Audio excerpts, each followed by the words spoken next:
Hoje nós vamos falar um pouco sobre um assunto que os pais perguntam muito no consultório. A dúvida é: meu filho é hiperativo? Meu filho tem déficit de atenção?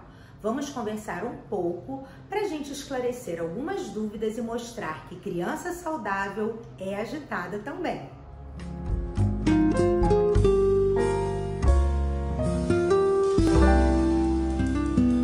A gente ouve muito falar: essa criança é hiperativa, essa criança não presta atenção em nada, essa criança tem déficit de atenção.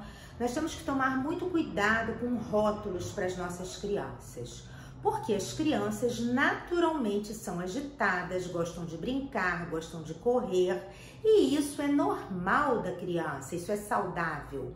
Não quer dizer que a criança que corre e brinca tem hiperatividade. Criança levada é criança saudável. Quando nós temos que começar a prestar atenção na nossa criança? Quando a criança não para um minuto, ela fica agitada o tempo todo. Quando ela não concentra com brincadeira nenhuma. Quando ela é impulsiva o tempo inteiro. Então, ela brinca um pouquinho aqui, 2 minutos, 1 minuto, vai mudando, começa a ficar irritada, joga tudo. Aí a gente precisa observar e conversar com o pediatra. A consulta pediátrica é uma consulta que a gente consegue observar muito o comportamento, a interação, como a criança age com os brinquedos, e isso também nos ajuda muito. Essa criança, se realmente a gente perceber que ela é hiperativa, a gente tem várias orientações que pode dar aos pais para ajudar a organizar a criança com atividades didáticas, com brincadeiras de concentração que existem em cada faixa etária. As crianças de 1 ano, elas podem sentar junto com os pais. Gente, é importante isso que eu falei agora, junto com os pais ou cuidadores. As nossas crianças não brincam sozinhas, elas brincam acompanhadas. E muitas vezes a gente está sentado, está vendo TV, está vendo celular e larga a criança ali brincando. E aí fala, ele não para 1 minuto. Não. Muitas vezes ele só quer atenção. Então a gente deve sentar para brincar, montar e desmontar blocos, quebra-cabeça grande para crianças pequenas. Conforme a criança for crescendo, os legos, vão diminuindo de tamanho, os quebra-cabeças também. Brincar de massinhas, atividades de desenhar com giz de cera grosso, que vai diminuindo também com a idade. Sentar todos os dias para ler livros desde que nós temos um bebê. Isso ajuda a criança a se concentrar mais. E muitas pessoas acham que toda criança que é hiperativa tem déficit de atenção. Nem sempre. A hiperatividade pode ser um sintoma do transtorno do déficit de atenção e hiperatividade, mas nem sempre tudo se enquadra.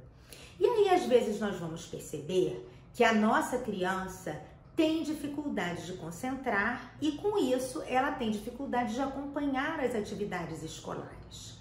Essa criança precisa de uma atenção especial, sim. Precisa que a gente organize horários, que a gente faça cronogramas, que as atividades sejam divididas em tempos, em fases menores, que elas não tenham tantas atividades escritas ao mesmo tempo, que a gente faça intervalos. E nesse momento, quando a gente percebe, a gente deve conversar com o nosso pediatra, que muitas vezes vai nos encaminhar para uma avaliação multiprofissional. Essa criança deve ter avaliação oftalmológica, o otorrino, para ver se ela enxerga bem e ouve bem. O psicólogo pode ajudar muito nesse momento. Nós temos os especialistas em neurodesenvolvimento, as psicopedagogas e também avaliação, quando necessário, do neuropediatra e, em casos mais específicos, do psiquiatra infantil.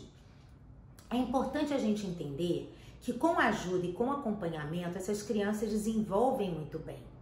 E o que nós vemos é que quando há uma história familiar de déficit de atenção, a tendência, quando os pais tiveram, é que a criança tenha um índice maior de déficit, sim. Não quer dizer que toda criança que o pai teve déficit de atenção vai ter também, ou que o pai foi hiperativo vai ter também. Mas a gente deve estar atento e sempre prestando atenção em cada criança. Os cuidados escolares são muito importantes. As aulas devem retornar, a pandemia está sendo controlada. E com o retorno das aulas presenciais, sempre é importante conversar com o professor para que ele saiba como conduzir da melhor forma a sua criança. Um detalhe que eu acho interessante também é que nas provas do Enem, os adolescentes que têm comprovadamente o TDAH, eles têm um tempo maior de prova e isso ajuda também para que eles consigam fazer a prova sem se desconcentrar, sem estar num ambiente tumultuado, e isso é muito bom também.